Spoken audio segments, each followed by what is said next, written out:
Selamat pagi anak-anak, selamat ketemu kembali dalam pembelajaran tematik ya. Anak-anak, pada pagi ini kita masih berbicara tentang hidup bersih dan sehat ya. Dalam hidup bersih dan sehat kita harus menerapkannya di segala tempat ya, di sekolah, di rumah, di tempat bermain. Nah ya, jadi anak-anak harus tahu bahwa kebersihan itu sangat penting bagi tubuh kita ya. Ada beberapa cara supaya kita bisa menjaga kesehatan tubuh kita. Seperti apa? Contohnya, makan makanan yang bergizi. Nah, pinter ya. Kemudian apalagi anak-anak kelas 2 ya, harus rajin minum susu. Nah, seperti itu ya.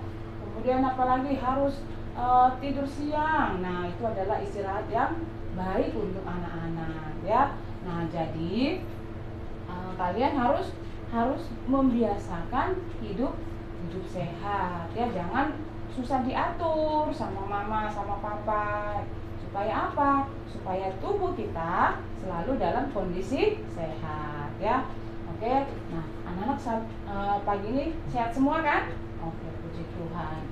Baiklah anak-anak, kita masih misalnya mau menjelaskan juga kalau kita berada di luar ya, misalkan kalau kita pergi ke suatu tempat, terus ya contohnya berkendaraan ya, naik motor. Bagaimana cara kita menjaga kesehatan tubuh kita ya, apalagi sekarang nih masih corona ya, masih ada. Nah, itu caranya seperti apa untuk kita menjaga supaya kita terhindar ya, seperti terhindar dari debu. Contohnya apa? Kita harus memakai masker ya. Kalau kita sering berpergian, kayak misalnya nih kalau pergi naik motor, misalnya itu harus memakai masker. Supaya apa? Debu itu tidak langsung masuk ke muka ya, ke hidung sehingga kita hirup. Nah, apalagi banyak sekali polusi udara ya. Ada beberapa jenis polusi ya, yaitu polusi yang berasal dari udara, polusi yang berasal dari air, bukan polisi ya, polusi. Nah, pencemaran ya, pencemaran lingkungan yang berasal dari udara, dari air, dari tanah. Nah, ini yang dari udara itu contohnya apa? Asap pabrik. Oh ya, anak-anak pernah lihat tidak asap pabrik yang ada corong di atasnya itu tuh, dia kalau keluar itu warna hitam pus. Nah, itu sangat berbahaya untuk kesehatan tubuh kita ya. Dia menyebar kemana-mana, tidak terlihat oleh kita, tapi kalau kita tidak menggunakan masker saat keluar atau penutup mulut, nah itu udara kotor itu akan kita hirup. Nah, itu akan merusak pernapasan kita. Nah, itu yang disebut dengan pencemaran udara ya. Kemudian pencemaran air, contohnya seperti apa pencemaran air? Nah, kalau pencemaran air, kalau anak-anak lihat suka melihat sungai atau kali, itu banyak sekali orang membuang sampah, membuang limbah industri. Ya mungkin kelas 2 masih bingung ya, apa sih itu limbah industri? Limbah industri itu adalah sampah-sampah yang berasal dari pabrik, itu dibuang ke kali. Nah, itu akan merusak pencemaran air. Nah, ya. Dan yang ketiga adalah pencemaran tanah. Pencemaran tanah ini contohnya seperti apa? Nah, dari tanah itu juga bisa menyebabkan kerusakan lingkungan ya. Sehingga jika lingkungan sudah rusak, itu akan mempengaruhi kehidupan kita ya. Apa yang berdampak dalam kehidupan kita? Nah, pembuangan sampah sembarangan ya kan? Nah, itu adalah pencemaran tanah ya, pencemaran lingkungan yang dari tanah, membuang sampah sembarangan, sampah busuk dibuang sembarangan, nah akan kehirup, banyak lalat, banyak ulat. Nah, itulah yang bisa menyebabkan kita menjadi sakit, kita menjadi apa?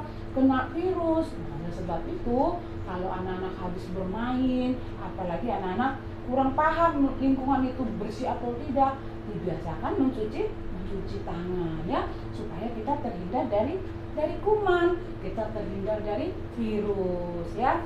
Baik anak-anak ya, jadi pencemaran itu ada pencemaran udara, pencemaran air, ya, kemudian pencemaran tanah. Oke ya, anak-anak paham ya. Jadi kita harus bisa mencegahnya supaya tubuh kita selalu sehat.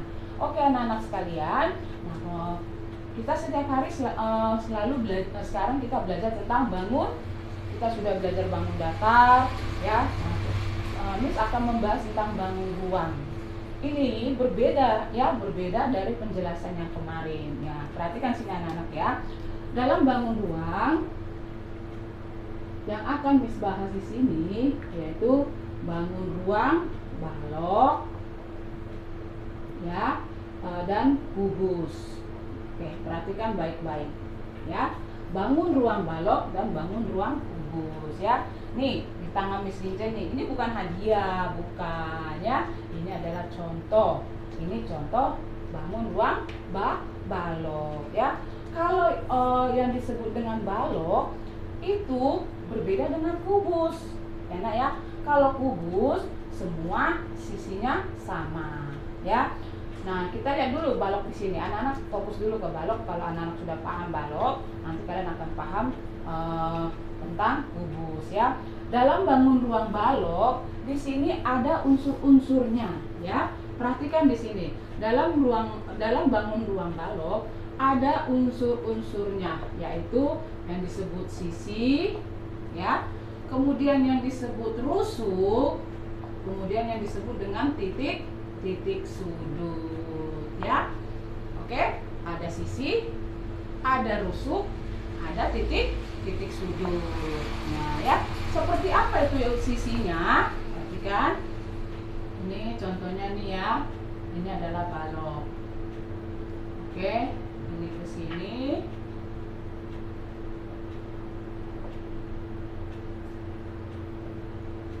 Oke, kita ini A, B, C, D, E, F, G, H.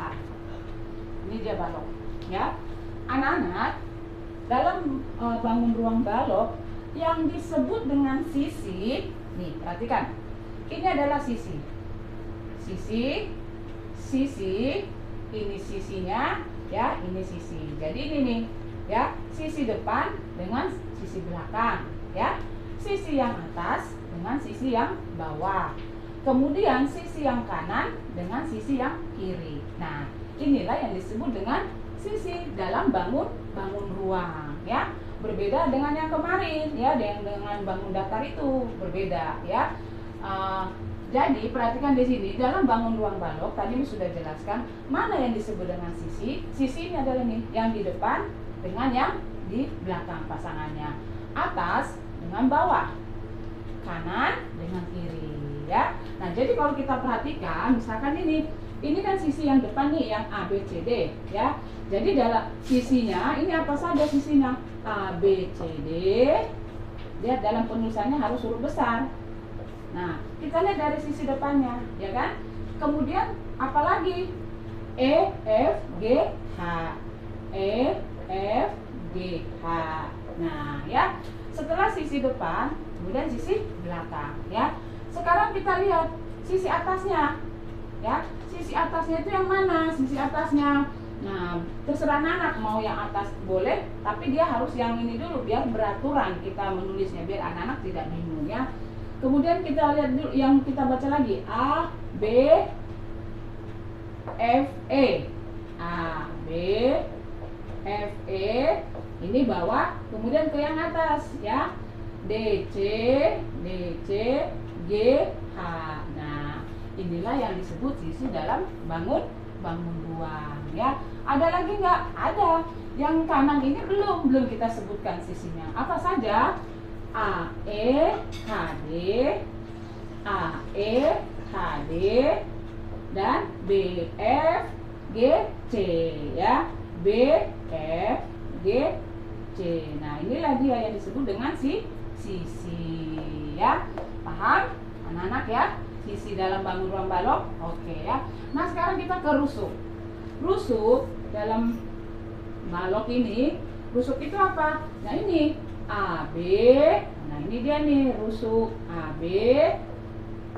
Terus Yang mana lagi? Boleh B, C, boleh ya.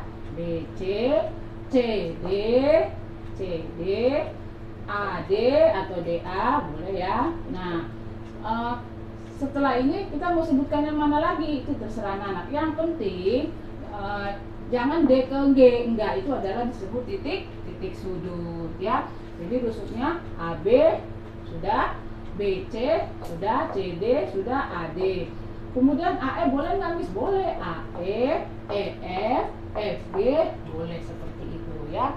Nah, yang terakhir adalah titik sudut. Titik sudut itu ya, titik sudut itu ada satu ya, yaitu A, koma, B. Nah, ini yang disebut titik sudut, koma, C, nah, koma, D, dan lain sebagainya sampai semua kita sebutkan ya. Berarti titik sudut dalam bangun ruang balok dia ada 8. 1, 2, 3, 4, 5, 6, 7, 8 ya. Oke ya, anak-anak paham ya tentang bangun ruang pada balok. Nah, kalau kubus sama saja ya. Kubus sama saja, nanti cara menyebutkannya sisinya atas dengan bawah, samping dengan yang kanan dengan kiri, depan dengan belakang. Oke anak-anak semuanya ya, paham ya? Oke, baiklah anak-anakku, sampai di sini dulu penjelasan dari Miss Angel tentang bangun ruang balok ya. Anak-anak harus memahami ya tentang pelajaran bangun ruang ini supaya nanti kedepannya anak-anak tidak ada kendala. Baik anak-anakku semuanya, sampai di sini dulu. Miss Angel ucapkan terima kasih atas perhatiannya. Selamat pagi, Tuhan memberkati.